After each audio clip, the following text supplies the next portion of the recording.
نستغفر ونعوذ بالله من شرور أنفسنا ومن سيئات أعمالنا من يهده الله فلا مضل له ومن يضلل فلا هادي له وأشهد أن لا إله إلا الله وحده لا شريك له وأشهد أن محمدا عبده ورسوله. Today we're studying Arabic. We have to move a little quicker because there's a lot of things we want to get through. We're doing Kalmoon. Everybody say Kalmoon. Or you can say Kalman. Okay? It's Kaf, Lam, Mim, Noon. Kaf, Lam, Mim, Noon. So today we're on the Noon. Noon. Now no one knows the noun like that navigating Noon. A 50 on his compass, idghamun his main tool. Your tongue is up and to the front, the gunna in the nose, with dhalakun. Everybody say with dhalakun. All on the gums. And jahrun in the holds. Now first of all, while I'm writing, I want you all to understand something. This poem is describing the life on a ship. Okay? The terminology and the style is about a ship. And that's why he mentions the Nile in here too. So he mentions Noon as going down the Nile, dealing with a compass. On a ship, there's a compass. And the holds are the bottom place in the ship where they put things. So this is all the terminology that he's using. It's all sea language. Your tongue is up and to the front. When your tongue is up and to the front, he's talking like about the sail on a ship. Okay, so he says, Tawassatun and Fathun, say. And Fathun. The Noon has istifal and knowledge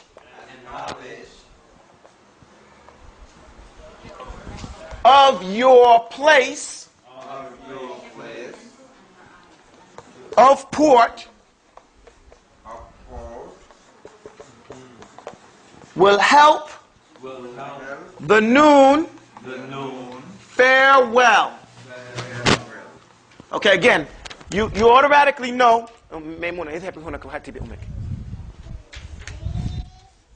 You already know what I stated, that this is describing the life on a ship, okay, or the actions that take place on a ship.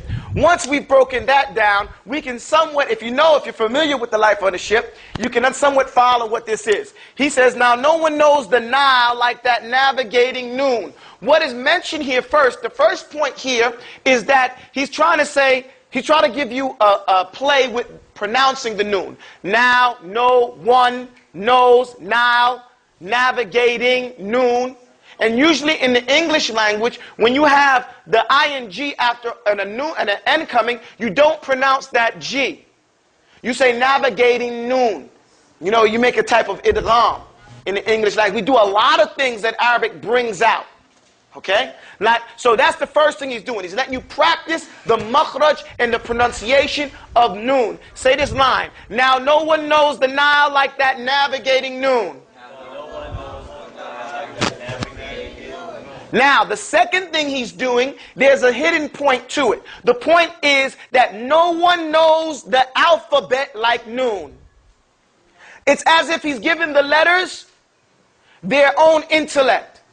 And the smartest one, the one that knows how to navigate through those letters the best, is Noon. Why is that? Can someone tell me? Uskuti bint. Tafadhal. Well, what I know of is with the Noon, it deals with the ikhfa, with the idgham. What is that called? With tajweed. Thank you. Because the rules of tajweed, first and foremost, surround how all the other letters connect with Noon. Okay? That is the important thing about knowing how to navigate. Where you're going to place your tongue when the letter that comes before the Noon is. And what comes after the Noon, I should say. So, he says a 50 on his compass. Meaning as he navigates, he's got a 50 on his compass. What does this 50 represent? The numeric value of Noon. So he's like he's setting his course. And it's true. As the Noon sets his course on the next letter, Okay? It knows how it has to operate. Idgham, his main tool. So now, Noon uses every rule. But he says his main tool is idgham, because it covers the letters like that. Your tongue is up and to the front. The gunna in the nose. Now he's going a little step further. Before even describing the sifat, he's telling you exactly how you have to place your mouth.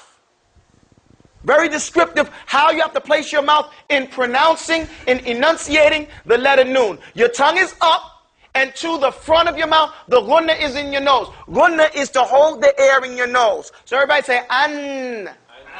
You see your tongue is up and to the front, right? An. Say na. Say min. You see, you hold that air in it, that's called gunna. Okay, then he says, with dhalakun all on the gums. Meaning, what is dhalakun? Dhalakun, as we described earlier, are all those letters that are in the front part of your mouth. Okay? So they have no distraction. Okay? They don't have to, it's not like seen. Say is. See, is has to slide between the teeth. But Noon doesn't. Say because it's bleeding out from your nose and everything is in the front.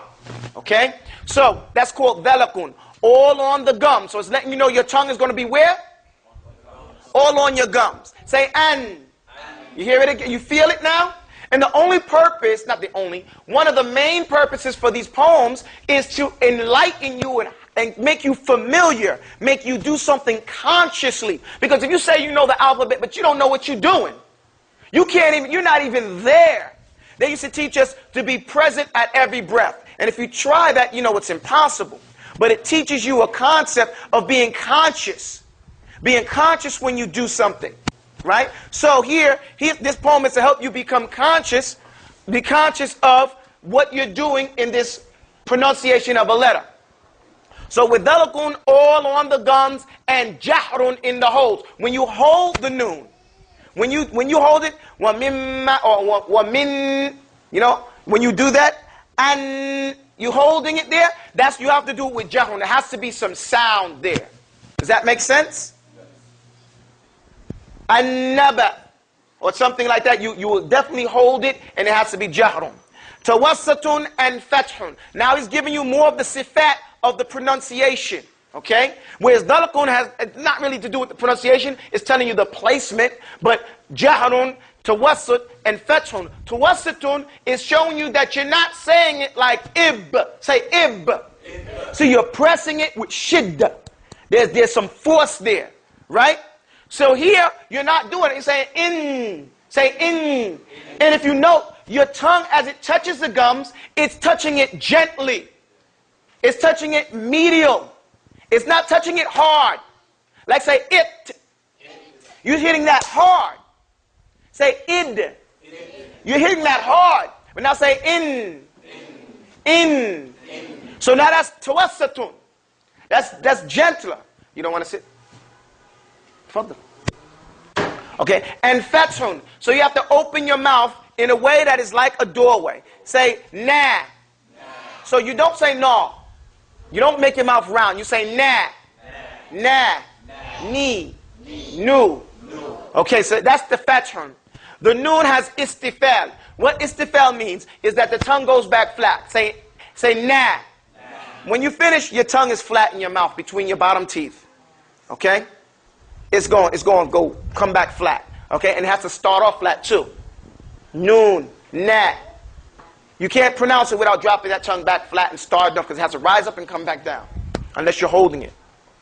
Then he says, and knowledge of your place of port will help the noon fare well. Remember, he's using the language of the sailor. So you have to know, you have to have knowledge of where you're going. Your place of port is where you're going. Where you're going after that noon is sakin, what letter comes after it? If it's a ya, you say ay. Okay, you don't say an. If it's a ra, you say aur. Right?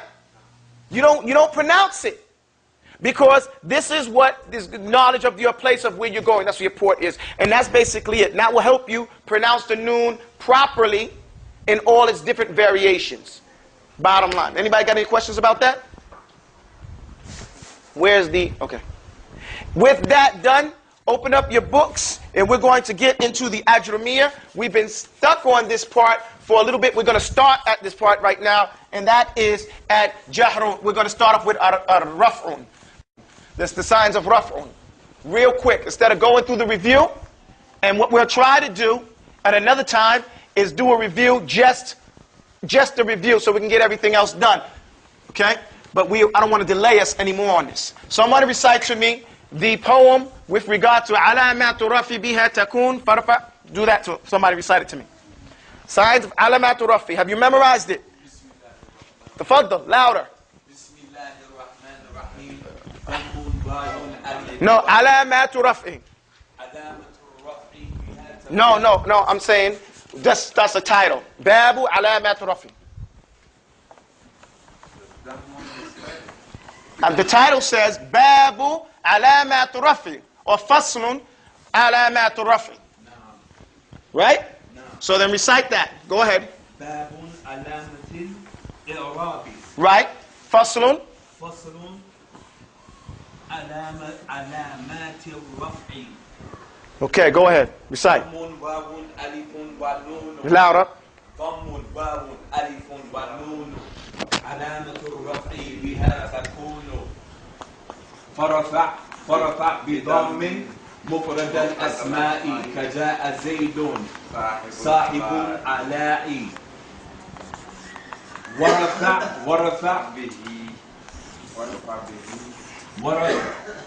ورفع به الجمع المكسر جمع المكسر وما جمع من مؤنث فسلم فارفع به كذا المضارع الذي لم يتصل. Thank you. شيء به كيهتدي وكيصل. Okay, go ahead, keep going. ورفع بواو خمسة أخوك أبوك ذو مال حموك فوك وهكذا جمع الصحيح فعرفي ورفع ما ثنيته بالآلف. Keep reading. ورفع بالنون يفعلان يفعلون وتفعلان تفعلين تفعلون. Okay, I'm sorry for cutting you like that.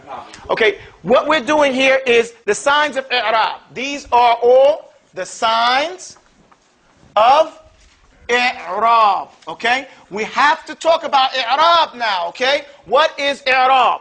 We got to go back right now and say, what is i'rab? Come on, guys, you're wasting time. What is i'rab?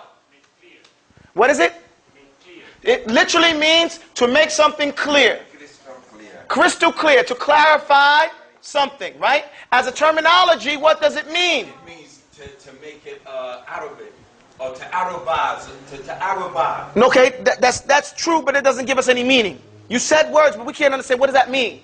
What it means, it clarifies what the grammatical placement is, what is being said, the relationship of the other words in the sentence, their action, what they're doing, or their function would be a better word, the function of that word in that sentence, and its relation with the other words in that particular sentence.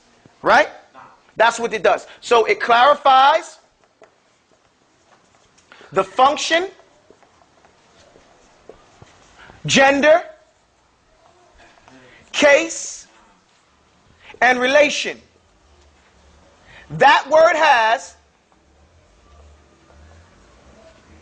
in that sentence with the other words. Words in the sentence, in that particular sentence, as well as in general. Okay? Now, I said a lot of things, but we can follow that. To i'rab clarifies the function, gender, case, and relationship a particular word has in that particular sentence, right? So that we can understand what's going on. Make sense? And there are 4 types of i'rab. And these would be the cases, if they want to say what case it is. Gender would be male, or is it masculine or feminine? Okay? Function, is it the actor or is it being acted upon? Or is it the action? That's what we're talking about here. And relationship, is it affecting something else or is it being affected by something else? Wa alaikum assalam wa rahmatullah. All that is clarified by these 4 things. They are called raf'un, nasbun, khafdun, and jazmun. The chief is raf'un. The next chief is nasbun. Right? فَالْأَوَّلَانِ دُونَ رَيْبٍ وَقَعَ فِي الْإِسْمِ وَالْفِعْلِ الْمُضَارِعِ مَعًا. Meaning, did the first two have raf'un wa nasbun? دُونَ رَيْبٍ وَقَعَ. Where there's no problem with the raf'un and nasbun.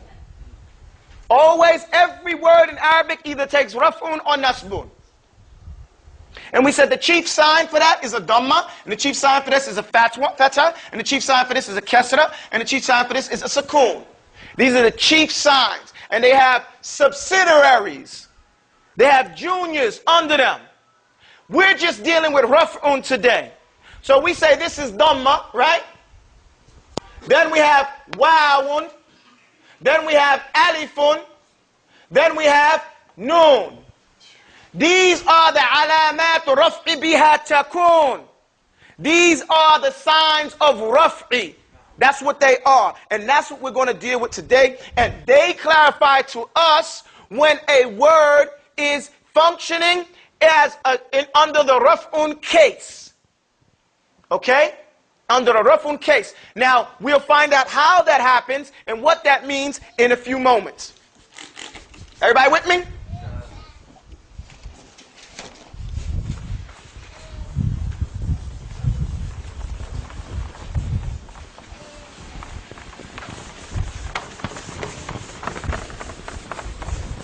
Okay, so then we said, okay, the first thing we said was, علامات رفع بها تكون فرفع بضم المفرد الأسماء. Now with the dhamma, it's going to be dhamma when it has mufrad al-asma'i. The singular, we said this before, singular word, right? Which is usually a name or anything that doesn't point to two and is not in the plural. Okay? That's what a mufrad al-asma', a singular active word. Like Zayd. Zayd is a person. Zaydun. So it has dhamma. Ja'a Zaydun sahibul ala'i. Zayd came. And then we notice something automatically when we do our sidebar, that the action comes and then the actor. Action, then actor, which is flipping the case for the English. In English, there's the sidebar here. The thing we have to note is that it goes action and then actor. That's Arabic. As opposed to English, you say Abu Tawbah came. But in Arabic, you said came Abu Tawbah. That's the clarification of it. So, كَجَاءَ زَيْدٌ صَاحِبُ الْعَلَاءِ فَرْفَعْ بِهِ Farfa, go read me, recite me the next part. Recite the next part of the poem. مفرد الأسماء كجاء زيد صاحب الألاء وارفع به مكسرا وما جمع من مؤنث فسلما وارفع به مكسرا. Then we said the next type of word that is affected with dhamma is the broken plural. We said this last week, broken plural. And so we have to define, sidebar, what is a broken plural? A broken plural is any word that changes its root makeup when you do it. For example, we have this word bad. Bad is a word, right? When we do the plural, we say abwab. So it's changed. This is single, this is plural. Anytime there's a change, now what has changed? We added a waw and an alif. So now the shape is broken. So we call this a broken plural. Okay? Whenever there is mukassaran a jum'a and it's plural and it's broken, then we call this a broken plural, or it is a change. Or even if you say asadun, right? And then you say usdun. See, you said asadun, and here you say usdun. Now this is changed because it was asad, now it's usdun. This is a broken plural. Okay? It's changed. Do you understand where we're coming from? Yes. So, we need to understand what a broken plural is and just get accustomed to seeing if it changes, then it's not. So which makes us understand what is a sound. Because this was called broken, there's going to be a thing that's called a sound plural. The sound plural, since we have to learn that now, because the thing is made clear by its what? Opposite. So a sound plural is something who stays the same. For example, so then a sound plural, what's the rest of the poem says? So then we have, recite it to me. It says, now we have a sound, the third one is a sound feminine plural. Because there's two types. There's a masculine plural and there's a feminine plural. This is a sound masculine plural. The third one, which takes a dhamma. And it's sound because it's not broken. For example, we have this word, muslimah. Muslimah. This is why it's sound, because the construction in the whole form of the word stays the same. But when you do the plural, it's muslimat. Muslimatun. And so there's an added alif with ta at the end. At the end. At the end. So this is called a sound feminine plural, because the whole construction is left alone and the change only occurs where? With an addition of alif and ta. That is called a sound feminine plural. When the whole construction of the feminine word is left alone and the change occurs where? And it's an addition of what? Alif and ta. Then on this type of word, you can make it what? Sound feminine plural. Like Hind, sit up. We have Hind. Hind is a girl, right? Hindun. Now, if we want to say many Hinds, we say Hindat. Hindat. It's an added of an alif and ta. So it's considered a sound feminine plural. Does that make sense? Okay. So we're done with that. What's the next line? كذا المضارع الذي لم يتصل شيء به وكي يهتدي وكي يصل. It says, likewise, كذل. كذلك is a shortened version of, the long version of كذا. كذلك, just like that. Likewise, if you want to be technical, okay? Likewise, you make dhamma, meaning just like you make these dhamma, and you use dhamma to represent the raf'un case, you use dhamma for what they call mudari'u. Al-mudari', we have to go to the sidebar. Mudari' is a terminology. It literally means to be like something. What it means as a term, it means the word, the action word that is in the present going to the future case. So, you would say, yaf'alu, yaf'alu. As the Arabs always use fa'ala as a rule to denote something, any particular word. They use fa'ala. So yaf'alu is the word. You note the dhamma at the end. Okay? So كَذَا الْمُضَارِعُ الَّذِي لَمْ يَتَّصِلْ شَيْءٌ بِهِ كَيَهْتَدِي وَكَيَصِلْ. So the end of the word, لَمْ يَتَّصِلْ, means nothing is linked to this last letter. The last letter is lam.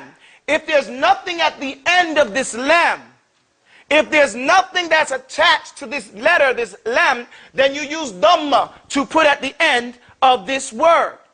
Now we can say, well, what can be attached to it? Noon, noon at-ta'keed, or noon al-niswa, which means we have to learn two terminologies, so we go to the sideboard. What is a noon al-niswa? The noon al-niswa is the noon that you see at the end of a word that denotes femininity, that denotes that the person who did this act is a woman. We got to step up now. This is the first rule we learned on the sideboard. That is the action, then the... What is it? So now the verb is telling on itself. It says, yaf'alna. If it says yaf'alna, then that tells you yaf'al means did something or doing something. The na lets you know that whoever did it is a woman. And not just one woman. It's a bunch of women. That's what they call the noon or niswa. Literally translated, the noon of the women. So this is an example, and I don't want to get into all the things because that's not the purpose right here. The purpose here is to understand how to understand the fourth type that takes that, and that is the mudari. Mudari. And the mudari is that action word that's in the present tense. Action word in the present tense. Okay, present going into the future. So we call that yaf'alna. This is the noon of niswa. So it says كَذَا الْمُضَارِعُ الَّذِي لَمْ يَتَّصِلْ. Nothing is connected to it, to the end of it. كَيَحْتَدِي وَكَيَسُلْ. Giving two examples of that. So that stops. We end here with all the words that take dhamma to represent mudari. To represent, astaghfirullah, a raf'un. Okay? No more examples can be used to give you something that says it's in the raf'un case with the dhamma. Now if you want to make it raf'un, it has to be with something else. Any other type of word. So how many types of words are there? 4. There's the singular word. There's the broken plural. There's the sound feminine plurals. And there's the mudari, which is the action word that is in the present tense going in the future. Those are the only 4 words that you use a dhamma to represent the raf'un case. So it says, what's the next line? وَرْفَعْ بِوَاوٍ خَمْسَةٍ أَخُوكَ أَبُوكَ ذُو مَالٍ حَمُوكِ فُوكَ. This is very easy. It says, if you memorize, Turki Femek. It says, وَرْفَعْ بِوَاوٍ. Now we're dealing with wow, because we said dhammun, wawun, alifun, wa noon. If we pay attention, this becomes very easy. If you memorize, it becomes even easier. It says, dhammun, wawun, alifun, wa noon. So wow is a sign for rafin when? Khamsatan. In the 5 words, 5 types of words is the takdiru kalam. 5 types of words. These words follow abuka, dhu, abuka, akhuk, abuka, abuka, abuka, fuka, dhu, abuka, warfa biwaw khamsatan akhuka, abuka, dhu, okay, akhu. Khamsatan akhuka, abuka, dhu malin, hamuka, fuka. Okay, hamu. Okay, hamuki, fuka. So now you say akhu. Everybody say akhu. Now these 5 words, these 5 types of words, 1, 2, 3, 4, 5. Some people add more when you get to alifiyat and ibn Malik. We're not going to worry about that right now. Right now we learn the rule, and then after that we learn the ikhtilaf. There's no argument about these 5 words, okay? No argument, and no scholar has a problem with these 5 words being the ones that you need to make it raf'un when you have akhu. Akhu means your brother. Everybody knows, yo, what's happening, akhi? Everybody says that all the time. My brother. Abu is your father. Tabbat yada abi lahab wa tab. Abu Lahab. Okay? So Abu or Abu Bakr or Abu Sufyan. You know this word Abu, the father of someone. Dhu. This is the one that you need to really worry about. Hamu. Hamu is the Prophet said, Hamuk is mouth. The brother-in-law is death. Okay? The ham is your brother-in-law. And then Fu. Fu is your mouth. But you can say fem also. But when you're using it to say with the wow, you can say fu, and we'll get on to that. I don't want to confuse anybody. It means your mouth right here. Okay? So dhu, it has to be the possessor of. It has to be someone possessing something. Okay? Dhu malin. So someone is possessing money. The one who has wealth. Abu so-and-so. There has to be something connected to these words. Okay? Meaning, you can't just say akhu, you have to say akhu so-and-so. Okay? Because otherwise he's going to be an akhin or akhun, like that, but without the wow. But it has to be connected, meaning a prepositional phrase. It has to be connected to something else. Akhu mukhlis, Abu Tauba, Dhu malin, Hamu kat. Okay? Akhu so-and-so. Akhu so-and-so or fulan. Abu Tauba. For example, Dhu malin. I wish I was that, right? Then you say, which is the possessor of money. Hamu ka. Oh, the Hamuki. It has to be Hamuki. Sorry. Hamuki. You're the woman's brother-in-law, not the man's brother-in-law. Hamuki. Okay? And then you have Fu. Fuka. Fu would mean your mouth. Fuka, your mouth. Okay? And this right here, when you do like this, that's calf. If you do like this, that's calf too without this right there. Okay? So that's all that is right there so you understand the difference between that and Latin. Does everybody understand that, or did I write too much? Let me hurry up because we're going to have to call this down and offer the salat in a few moments. It says, yeah, I got you. This other one is this. The alif and noon is very simple. It goes,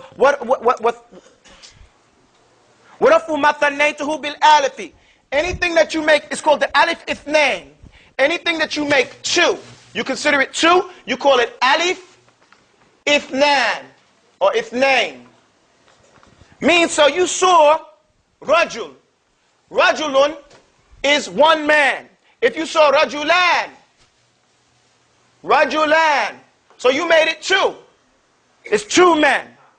Okay? This alif here is in iwadan and a dhamma. It's in the place of dhamma.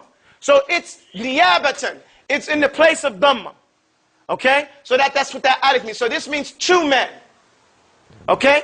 This is what that alif stands for. So with the wow, it's only those 5 words. Akhu, abu, dhu, hamu, and fu.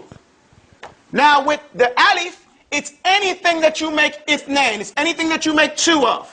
It's called alif ithnain. So when you see a word, what does Allah say? Tabbat yada.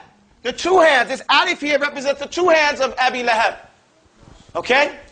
If it was left alone, it would be yadani. But it says yada, because the noon drops out, Abi. Okay? The two hands of Abi Lahab. So that alif makes anything plain. And the last one is noon. Yaf'alani yaf'alun. Anytime that you see these words like yaf'alani, yaf'alun, just to break it down, the noon, thubutu noon, the establishment of that noon in those statements means that this is in the raf'i case, that it is raf'un. Then you have taf'alani, taf'alina, taf'alun. In all these cases where you see a noon at the end, the noon represents the raf'un case. Not the alif here, not the wow, not the ya. What lets you know that it's raf'un is what they call the establishment of that noon in those action words, in those verbs. Do you understand? Whereas in this one, taf'alani, the alif lets you know it's ithnan. Okay? Okay, so the alif is just letting you know that it's dual. True, it's dual. It's in the raf'un, the noon. Here is thubutu noon, establishment of the noon. Here, this is a verb. This right here was a noun or a super noun. Rajulani, two men. You understand where I'm coming from? We can elaborate on this more. I'm just introducing the thought to you now. It may be a little bit confusing. In the next lesson, we'll expound upon it more. But now you know the 4 things. And I don't want to go too fast, but you have to start paying attention to these things. As we get into it, each one of these cases has its specifics to it. And it's not really that confusing. When you see it, you'll see a word, and you say, okay, it has the alif and the noon there. That means it's in a rafi. Why? What makes a difference? It'll make a difference as we get further into it and start understanding what the raf'un represents by being in that case. Okay? We'll get into that as we go further. أقول قولي هذا واستغفر الله لي ولكم والسلام عليكم ورحمة الله.